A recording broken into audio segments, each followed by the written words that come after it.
अशहदु अन्ना मुहम्मदुर रसूलुल्लाह।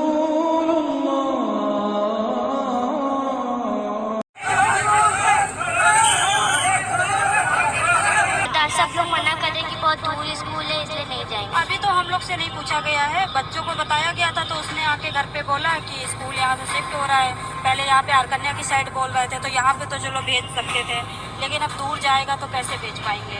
यूपी में 5000 स्कूलों पर आए संकट से एक डर फैल गया है और ये डर अब इन स्कूलों में पढ़ा रहे शिक्षकों और अभिभावकों को परेशान कर रहा है। इस डर के बीच विपक्ष कह रहा है कि उत्तर प्रदेश को मधुशाला नहीं पाठशाला चाहिए। इस पर हमने रिसर्च की तो पता चला कि उत्तर प्रदेश सरकार ने वित्तीय वर्ष 2025-26 के लिए 27,308 से ज्यादा शराब की दुकानों को लाइसेंस दिए, लेकिन दूसरी तरफ उत्तर प्रदेश में ही 5,000 स्कूलों को मर्ज किया जा रहा है, यानी 5,000 स्कूलों पर संकट है। बच्ची के साथ रेप हुआ, आग निकाले गई, यूनिवर्स करके उसके हाथ पैर बांध कर लटका कर उसकी बॉडी मिली है।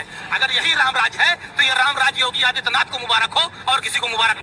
1-2 किलोमीटर के अंदर अंदर ऐसा क्या हो गया कि आसमान से अपराधी उतर गए। उस बेटी के साथ हुआ क्या है, उसकी बच्चेदानी गायब है, उसकी किडनी गायब है, उसके मुंह पे तेजाब डाला जाता है। जितना हार्ड उस बेटी का अगर आप पोस्टमार्टम की रिपोर्ट पढ़ेंगे ना तो आप पढ़ नहीं पाएंगे। में टीबी की है और प्रेशर डाला गया इन पे कमरे में बंद करके। वहाँ पे एसपी था, डीएसपी था, प्रशासन पूरा था, ठीक है, पूरा भिवानी का प्रशासन था वहाँ पे। इनको डराया है, धमकाया है कि तू अगर हाँ नहीं भरेगा की तो कल तेरे परिवार पर बात आएगी, तेरे पे बात आएगी, तेरे और भी बच्चे हैं ये निकलेंगे बाहर, इनके साथ गलत होगा। और सभी माधवचोद नेताओं से विश्वास ही उठ चुका है, क्योंकि ये पूरा सिस्टम ही माधवचोद है। ये बड़े बड़े पद में बैठे हुए अधिकारी नेता माधवचोद, तुम्हारा पावर पैसा अपने जूती से रगड़ने का मन करता है। भोसड़ी के तुम्हारी कोई औकात नहीं है। अगर तेरी बेटी होती तो तू इंसाफ ढूंढता, मांगता, क्योंकि तेरा पावर पैसा तब तेरी गांड में घुस चुका होता। मादर चौदो, जितने भी पद में बैठे हो भोसड़ी के, सुधर जाओ, इन गरीबों की आवाज सुनो। ये गरीबों की आवाज नहीं सुनोगे ना मादर चौथ, हमारे जैसे खलनायक पैदा होंगे जो मादर चौथ पूरे देश का सिस्टम ही बदल देंगे।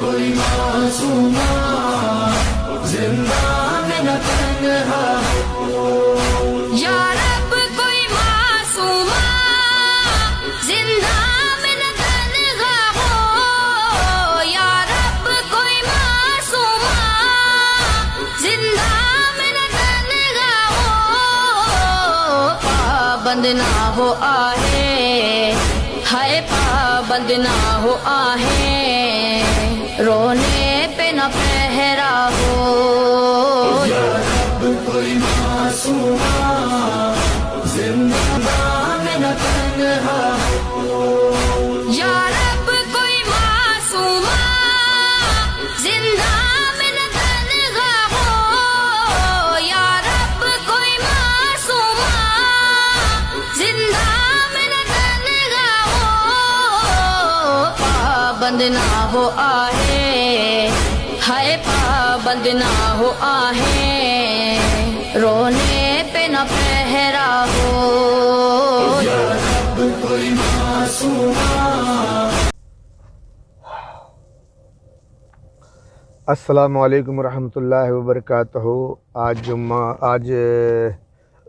29 अगस्त 2025 है, जुम्मा का दिन है। सुबह के 8 बज रहे हैं और तकरीबन आज की दूसरी वीडियो है। आज की दूसरी वीडियो में मैं बताना चाहता हूँ हिंदुस्तान के भारतीय सेना को, भारत के फ़ौज को, कि इस वक्त जो मोदी जी और अमेरिका का चल रहा है ड्रामा www.drama.com कि अमेरिका ने भारत पर 50% टैरिफ बढ़ा दिया है और ये वगैरह वगैरह कुछ कह दिया है कि हिंदुस्तान की मईशत मुर्दार है, इकोनॉमी डेथ है, वगैरह वगैरह, ये सब जो बातें मोदी जी ने बहुत करारा जवाब दिया। ये सब www.drama.com है। ये भारत को नुकसानदेह वाली चीज़ है। दरअसल 6-7 मई को जो पाकिस्तान पे हमला किया गया था, पाकिस्तान ने चाइना की मिसाइल और चाइना की टेक्नोलॉजी, चाइना की सैटेलाइट का सहारा लेकर जो हिंदुस्तान को मारा है, तो हिंदुस्तान और अमेरिका ने यह अंदाज़ा लगा लिया है कि अगर हम दोबारा पाकिस्तान पे हमला करेंगे तो हम पाकिस्तान को नहीं मार सकेंगे। तो ऐसा कुछ करो, ऐसा कुछ रास्ता निकालो कि चाइना जो है वो पाकिस्तान की मदद ना करे, उसको हथियार ना दे, उसको टेक्नोलॉजी ना दे, उसको अपने सैटेलाइट की मदद ना दे। ठीक है, अगर वो चाइना मदद करेगा पाकिस्तान की तो हम नहीं मार सकेंगे, उल्टा इंडिया हार जाएगा। इसके लिए उन्होंने रास्ता निकाला कि ऐसा करो कि मैं तुम्हारा दुश्मन बनता हूं तुम मेरे खिलाफ बोलो, मैं तुम्हारे खिलाफ बोलूं, ताकि रूस और चाइना को यकीन हो जाए कि हिंदुस्तान भी अब अमेरिका से दुश्मनी कर लिया है, और अमेरिका बहुत खराब है, हिंदुस्तान से भी दुश्मनी कर लिया है, जबकि हिंदुस्तान को पलकों पे बिठाया था। तो इस दुश्मनी को इतना आगे बढ़ाओ कि रूस और चाइना को यकीन हो जाए। और हिंदुस्तान का काम क्या है, जब रूस और चाइना को यकीन हो जाए कि अब अमेरिका हिंदुस्तान का भी दुश्मन हो गया है, तो हिंदुस्तान रूस और चाइना की दोस्ती के बीच जाएगा। और दोस्ती के बीच जाकर करेगा क्या? अमेरिका क्या चाहता है कि हिंदुस्तान जाए अंदर और रूस और चाइना के बीच में मतभेद पैदा करे। रूस को कुछ और बोले, चाइना को कुछ और बोले, रूस के जरिए से चाइना से दोस्ती करे, रूस ये कहे चाइना को कि हिंदुस्तान को दोस्त कब बना लो, हिंदुस्तान हमारा दोस्त है, अब अमेरिका इसका दुश्मन है। ये ड्रामा करके हिंदुस्तान अंदर एंट्री करेगा, और वो करेगा क्या? रूस और चाइना के दरमियान में मतभेद पैदा करेगा, इधर कुछ और बोलेगा, उधर कुछ और बोलेगा, और रूस और चाइना के अंदर लड़ाने का काम करेगा। एक चीज दूसरी चीज, चाइना के दोस्त बनने के बाद चाइना के लिए इतना दरवाजा खोला जाएगा, इतना खुशफहमी का ख्वाब दिखाया जाएगा कि चाइना को रोका जाएगा कि हिंदुस्तान की तरफ से कि आप पाकिस्तान की मदद ना करो। देखो, पाकिस्तान तो अमेरिका के गोद में बैठा हुआ है, पाकिस्तान अमेरिका के शय पे देखो क्या क्या कर रहा है। अमेरिका ने ही पाकिस्तान से ये बुलवाया था कि आप बोलो, उल्टा सीधा पहाड़ा पढ़ाकर, उल्टा सीधी बातें करके कि हिंदुस्तान तुमको मारना चाहता है, मैं जानता हूं, मुझे राज पता है, हिंदुस्तान तुमको मारना चाहता है, तुमको मार देगा, हिंदुस्तान बड़ा ताकतवर है, तुम छोटे हो, कोई बात नहीं, डरने की जरूरत नहीं, मैं तुम्हारे साथ हूं, हिंदुस्तान तुमको नहीं मार पाएगा। लेकिन उसको डराने के लिए तुम ऐसा बोलो, तुम न्यूक्लियर संपन्न मुल्क हो, अगर कोई हमें डूबने का अंदेशा हुआ तो हम आधी दुनिया को डुबा देंगे, तो हिंदुस्तान डर जाएगा, तुम पर हमला नहीं करेगा। ये सब उल्टा सीधा पढ़ा करके अमेरिका ने ही पाकिस्तान को बरगलाया और ऐसे कमेंट करवाया, ऐसी बात कहलवाया, ताकि जब हिंदुस्तान से पाकिस्तान पे हमला हो और पाकिस्तान ईरान पे न्यूक्लियर मारी जाए, तो अमेरिका और दुनिया को ये बताया जा सके कि क्या करे। पाकिस्तान ने धमकी दी थी कि अगर हमको डर लगा तो हम सारी दुनिया को ख़त्म कर देंगे, आधी दुनिया को डुबो देंगे, तो वो हम पर न्यूक्लियर मारता, इसके लिए हमने उस पर मार दिया। और अफसोस की गलत टेक्नोलॉजी की खराबी से बजाय पाकिस्तान में गिरने के वो ईरान में गिर गई मिसाइल। ये सब प्लान के तहत आसिफ मुनीर पाकिस्तान के फौज से ये कहलवाया गया कि अगर हमें डूबने का खतरा हुआ तो हम आधी दुनिया को ले डूबेंगे। ये सब अमेरिका की चाल है, और हिंदुस्तान से दुश्मनी का ये ड्रामा करने का भी अमेरिका का चाल है। लेकिन इससे भारत को नुकसान क्या है? इसमें भारत का नुकसान ये है कि मोदी जी जब चाइना और रूस के दरमियान मतभेद पैदा करेंगे, शुरू में शायद थोड़ा मतभेद हो जाए, क्योंकि हर आदमी अपना फायदा चाहता है, और जो मतभेद पैदा करते हैं एक की तरफ बहुत फायदा पहुंचाने का ख्वाब दिखाते हैं, और दूसरी तरफ उसको नुकसान में डालने की कोशिश करते हैं, लेकिन अपनी तरफ से नहीं, उसकी तरफ से, क्योंकि वो उसके दुश्मन हो जाए। तो चाइना और रूस के बीच में मतभेद पैदा करेंगे, और पाकिस्तान और चाइना के दरमियान मतभेद पैदा करेंगे और चाइना को ये कहा जाएगा कि आप पाकिस्तान की मदद ना करो। जैसे लगेगा कि अब पाकिस्तान हमारे मुट्ठी में आ गया है, हमने जैसे हमने चाइना को अपनी मुट्ठी में बंद कर लिया है, चाइना हमारी दोस्ती के छलावे में आ गया है, तो हम उसको कहेंगे कि भाई आप पाकिस्तान को हथियार मत दो, पाकिस्तान को टेक्नोलॉजी ना दो, पाकिस्तान से सैटेलाइट से हेल्प ना करो। तो जब इसके लिए चाइना राज़ी हो जाएगा तो हिंदुस्तान पाकिस्तान पे हमला करेगा और पाकिस्तान को तबाह कर देगा, और हिंदुस्तान से 2 न्यूक्लियर मिसाइल मारेगा ईरान में और कहेगा कि ये टेक्नोलॉजी की गलती से हमने पाकिस्तान में मारा था, वो ईरान में जाके चली गई, ईरान में गिर गई, क्योंकि वो ईरान को मारना है।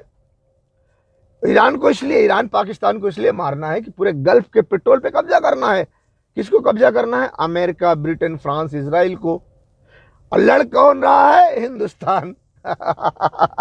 फौजी जवानों, इस बात को समझो। लेकिन चाइना भी कोई बेवकूफ नहीं है, वो भी टेक्नोलॉजी का माहिर है, वो भी अकल रखता है, दिमाग रखता है, क्योंकि कहीं ना कहीं उसको भी लगेगा कि जब हम पाकिस्तान की मदद नहीं करेंगे तो हिंदुस्तान पाकिस्तान को मार देगा। चाइना अगर नहीं आएगा बीच में तो हिंदुस्तान के जरिए अगर ईरान को मार दिया जाता है तो फिर हिंदुस्तान फारिग हो जाएगा, फिर इसी हिंदुस्तान को इस्तेमाल करके चाइना को मार दिया जाएगा। चाइना के हाथों भले हिंदुस्तान मर जाए, अमेरिका को कोई परवाह नहीं है। जब ये बात चाइना के समझ में आ जाएगी तो किसी भी कीमत पर वो हिंदुस्तान को मारेगा। और रूस को भी ये पता चल जाएगा कि हिंदुस्तान अमेरिका से मिलकर रूस और चाइना को धोखा दिया और चाइना पाकिस्तान के बीच दरार डालने की कोशिश की और रूस और चाइना के भी दरमियान दरार डालने की कोशिश की, मतभेद पैदा करने की कोशिश की अमेरिका से मिलकर। तो ये अब हिंदुस्तान हमारा दोस्त नहीं, अमेरिका का दोस्त है। तो रूस भी चाइना के साथ मिलकर, रूस, चाइना, नॉर्थ कोरिया, पाकिस्तान और ईरान एक हो जाएंगे और हिंदुस्तान को मारेंगे। इस जंग में बहुत सारे मुसलमान मुल्क भी शामिल होंगे, जिसके बारे में भविष्य मालिका में, अच्युतानंद जी की भविष्य मालिका में लिखा हुआ है कि चाइना मुसलमानों के 13 मुल्क को लेकर के हिंदुस्तान पे हमला करेगा। हालांकि इस वक्त आप क्या देख रहे हो कि हिंदुस्तान की अमेरिका से दुश्मनी हो गई है और हिंदुस्तान की चाइना से दोस्ती हो गई है। ठीक उसी तरह कि जब वाजपेयी के ज़माने में मुशर्रफ आया था हिंदुस्तान में, इंडिया और पाकिस्तान की दोस्ती हो रही थी। मुझे पता था, उस वक्त मुझे बताया जा रहा था कि हिंदुस्तान पाकिस्तान पे हमला करने वाला है, इनके दरमियान बहुत बड़ी जंग होने वाली है। फिर मुझे हंसी आ रही थी कि आज ये दोस्ती खेल रहे हैं, कल एक दूसरे की जान के दुश्मन होंगे। ऐसा ही ये हिंदुस्तान चाल चल रहा है और चाइना को दोस्त बना करके उसके साथ धोखा दे रहा है। चाइना और रूस के बीच मतभेद पैदा कर रहा है, चाइना और पाकिस्तान के बीच मतभेद पैदा कर रहा है। किस लिए? अमेरिका के लिए, कि अमेरिका को पूरे पेट्रोल पे कब्जा करना है तो ईरान और पाकिस्तान को ख़त्म करके फिर चाइना को ख़त्म करना है, क्योंकि वन वर्ल्ड ऑर्डर बनाना है। पूरे गल्फ के पेट्रोल पे कब्जा करने के बाद पूरे दुनिया पर हुकूमत और पूरी दुनिया की दौलत पे कब्जा करना है। और वो वन वर्ल्ड गवर्नमेंट उस वक्त तक नहीं बन सकती जब तक ईरान, पाकिस्तान और चाइना और रूस जिंदा है। रूस को उस वक्त तक नहीं मारा जा सकता जब तक कि चाइना जिंदा है। चाइना को उस वक्त तक नहीं मारा जा सकता जब तक रूस जिंदा है, चाइना जिंदा है, ईरान जिंदा है। अगर Iran, Pakistan, China, north Korea और रूस जिंदा है तो किसी भी कीमत पर वन वर्ल्ड गवर्नमेंट नहीं बन सकता। किसी भी कीमत पर अमेरिका पूरे अरब के पेट्रोल पर कब्जा करके वहां चैन से नहीं बैठ सकता। तो इसके लिए ईरान, पाकिस्तान को मारना, चाइना को मारना, ये तीनों मुल्क को मार करके अपने वन वर्ल्ड गवर्नमेंट के रास्ते को साफ करना बहुत ज़रूरी है अमेरिका के लिए, उसके लिए हिंदुस्तान की ज़रूरत है अमेरिका को, और वो हिंदुस्तान को इस्तेमाल कर रहा है। तो हिंदुस्तान अमेरिका का बहुत बड़ा हथियार है।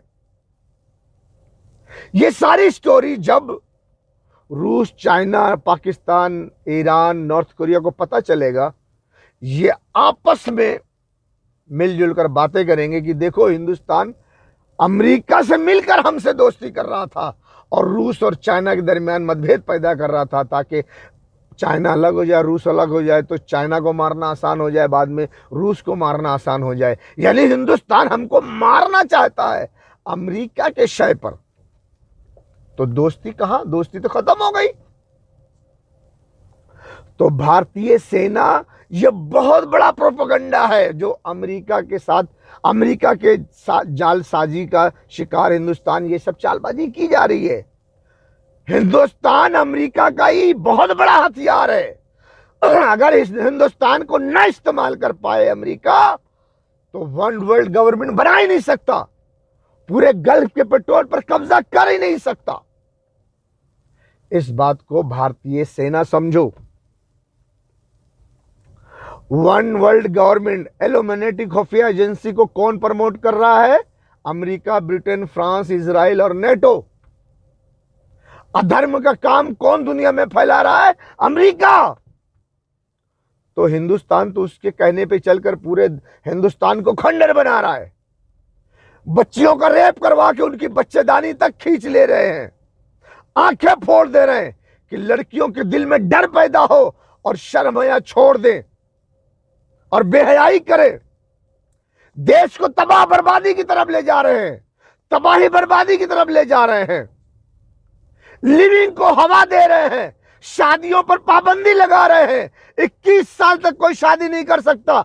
गांव शहर के स्कूल बंद किए जा रहे हैं, प्राइवेट स्कूल को दूर किए जा रहे हैं। लड़कियों के लिए, बच्चों के लिए, स्कूल के लिए, पढ़ाई के लिए, एजुकेशन के लिए मुश्किल पैदा कर रहे हैं और शराब के अड्डे जगह जगह खोल रहे हैं।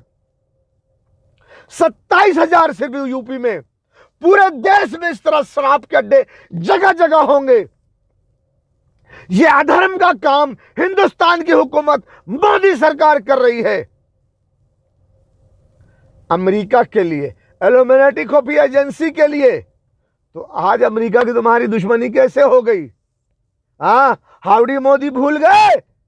डोनाल्ड ट्रंप का हाथ पकड़ के चक्कर लगाते थे, गोल गोल रानी खेलते थे।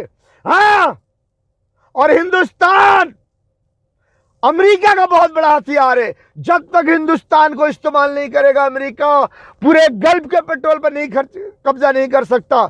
जब तक हिंदुस्तान के जरिए पाकिस्तान, ईरान को नहीं मारता अमेरिका, पूरा पेट्रोल पर उसका कब्जा नहीं हो सकता। जब तक हिंदुस्तान के जरिए चाइना को नहीं मारता, तब तक पूरा दुनिया पर उसका कब्जा नहीं हो सकता।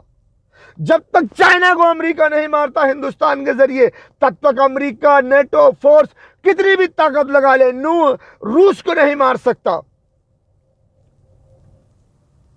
एक म्यान में दो तलवार नहीं रहती।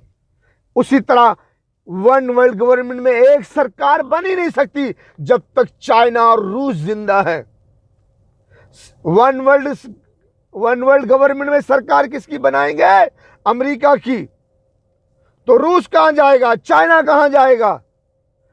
नहीं जमेगा। एक म्यान में 3 तलवार। नहीं नहीं नहीं, ये सब www.drama.com है।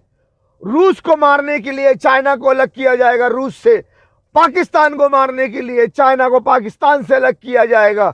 ये मतभेद पैदा करने के लिए मोदी जी ड्रामा कर रहे हैं। इसी अधर्म का कानून लागू करने के लिए, पूरे देश को अमेरिका का गुलाम बनाने के लिए मोदी जी ने एक नया कानून लेकर आए हैं। उन्होंने कहा 30 दिन में जिसको जमानत नहीं मिली, 31वां दिन उसकी कुर्सी छीन ली जाएगी, चाहे जितना बड़ा वो मिनिस्टर हो, होम मिनिस्टर हो, स्टेट मिनिस्टर हो, चाहे प्रधानमंत्री क्यों ना हो। सुनाऊंगा, सुनो।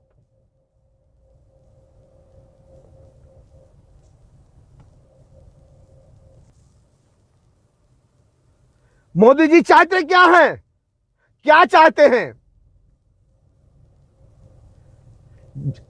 सेंटर गवर्नमेंट मोदी जी की रहेगी, बीजेपी की रहेगी, जो भी नेता उनके खिलाफ जाएगा उस पर झूठा FIR करवाएंगे, उसको जेल में डलवाएंगे, ताकत का इस्तेमाल करेंगे, बल प्रयोग करेंगे और फिर उसकी जमानत नहीं होने देंगे।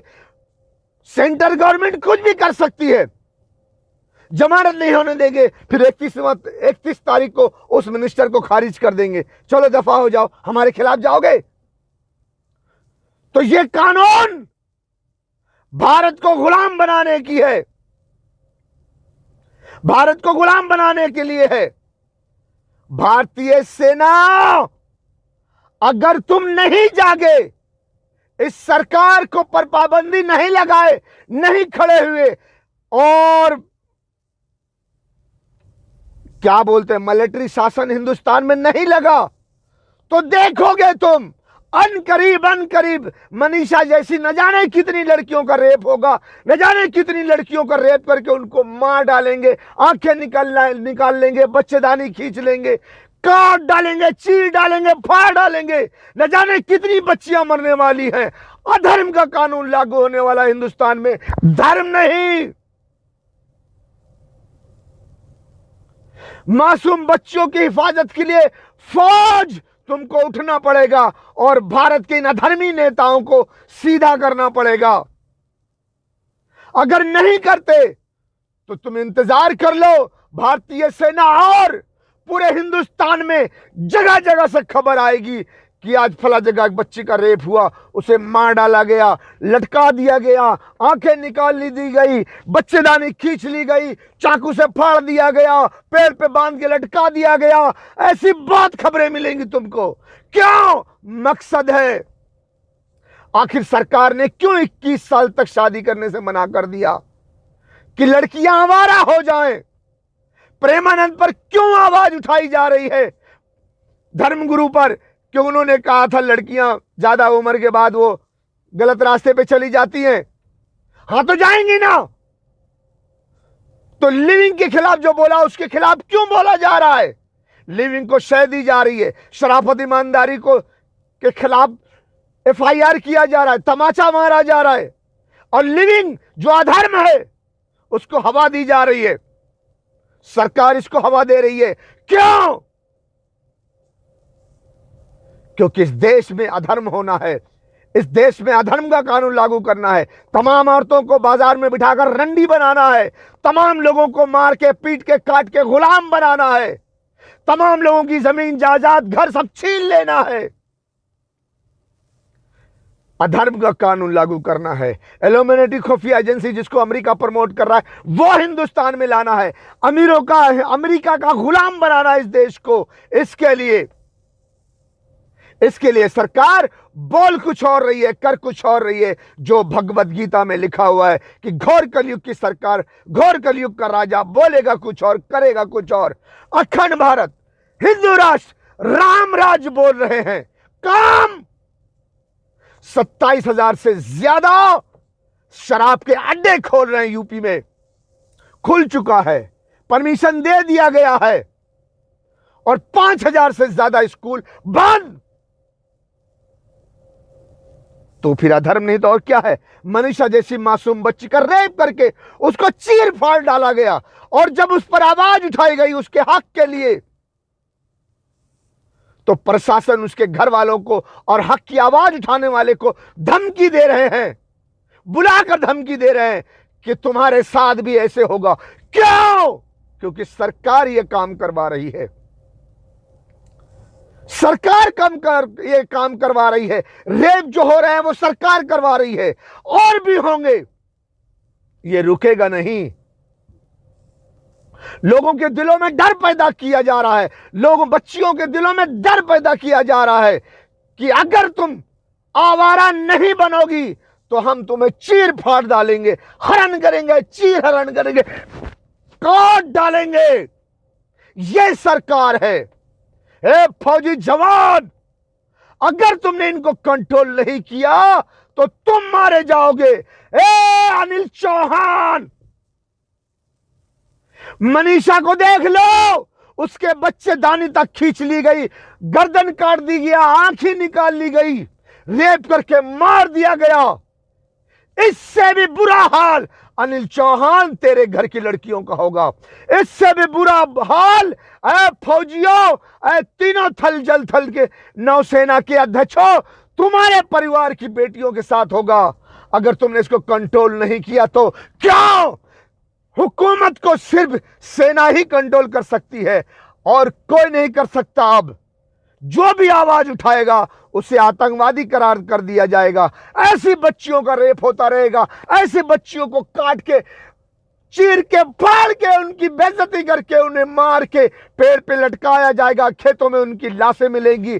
फौजी सेना तुम्हारे सिवा और कोई नहीं कर सकता। उठो। अगर नहीं उठते तो फिर तुम्हारे मौतनामे पर यही मोदी जी ने साइन कर दिया है। रूस और चाइना से झूठी दोस्ती करके, अमेरिका के कहने पर टैरिफ वैरिफ का सब ड्रामा करके, अब चाइना को पाकिस्तान से लग करके, चाइना को रूस से लग करके, सब तोड़ फोड़ करके पाकिस्तान पे हमला करने के लिए ये जो प्लान बनाया जा रहा है, भारतीय सेना जाओ पाकिस्तान के करीब, बहुत मारे जाओगे, बहुत मारे जाओगे, मुसलमानों के टैंकों के नीचे कुचले जाओगे। उसके बाद मनीषा जैसी मासूम बच्ची के साथ जो कुछ भी हुआ उससे कहीं ज्यादा फौजी जवानों तुम्हारी बहन बेटियों के साथ होगा। पुलिस वालों, प्रशासन वालों, जो तुम धमकी दे रहे हो कि जो हक के लिए आवाज उठाएगा उसकी बहन बेटी के साथ ऐसा करेंगे, तो याद रखो, जैसे भारतीय सेना मुसलमानों के टैंकों के नीचे कुचली जाएगी, वैसे तमाम फौजी सेना की जवानों के घरों की औरतें घसीट ली जाएंगी। उनके साथ भी वैसा ही होगा, उससे भी बुरा होगा जो मनीषा के साथ हुआ। और तमाम पुलिस वालों की बहन बेटियों के साथ उससे भी बुरा होगा जो मनीषा के साथ हुआ। तमाम ATS, NIA, LED, ED, जितने भी CID, CBI ब्रांच वाले हैं, तमाम सरकारी अधिकारी की बहन बेटियों के साथ वैसा ही होगा, जिससे भी बुरा होगा जो मनीषा के साथ हुआ है। याद रखो, मनीषा भी किसी की बहन बेटी है। फौजी जवानों, तुम्हारी बेटी आसमान से नहीं उतरी है। सरकारी अधिकारियों, पुलिस वालों, LED वालों, NI वालों, ATS वालों, तुम्हारी भी बहन बेटियां हैं। तुम्हारी बहन बेटियां आसमान से डायरेक्ट नहीं आई हैं।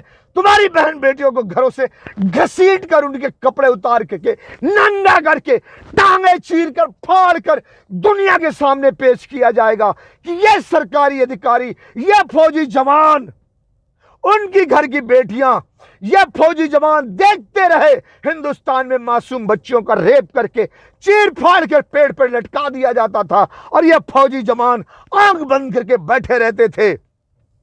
और यही पुलिस वाले हक की आवाज उठाने वाले को दबाते थे और उनको धमकी देते थे कि तुम्हारे साथ भी ऐसा होगा अगर तुमने हक के लिए आवाज उठाया तो। भारतीय सेना तो उस वक्त नहीं रहेगी, लेकिन तेरी बहन बेटियां रहेंगी, चीरी जाएंगी, चीरी जाएंगी, चीरी जाएंगी। याद रखना, कोई मासूमा जिंदा में न तन्हा या रब कोई मासूमा जिंदा में न तन्हा हो, या रब कोई मासूमा जिंदा में न तन्हा हो। पाबंद ना हो आहे, हाय पाबंद ना हो आहे, रोने पे न पहरा हो। क्योंकि ईरान पर डायरेक्ट अमेरिका, इजराइल हमला नहीं कर सकते। अगर वो करते हैं डायरेक्ट ईरान पर हमला, तो ईरान पहली फुर्सत में इजराइल का नामो निशान मिटा देगा। इतनी मिसाइल्स उसके पास, इतने हथियार हैं। कब जागोगे? वो बेचारे फरियाद कर रहे हैं, बुला रहे हैं तुम्हें। कोई हाफिज कुरान आर्मी चीफ साहब रसूलुल्लाह की उम्मत कट रही है, लोग उनके आज़ा के टुकड़े चादर में समेट रहे हैं। तुम अपने एटम बम और मिसाइलों के साथ तमाशा देख रहे हो। हमसे बर्दाश्त नहीं हो सकता, हम ये नहीं देख सकते, हम ये बर्दाश्त नहीं कर सकते। जुर्रत करो,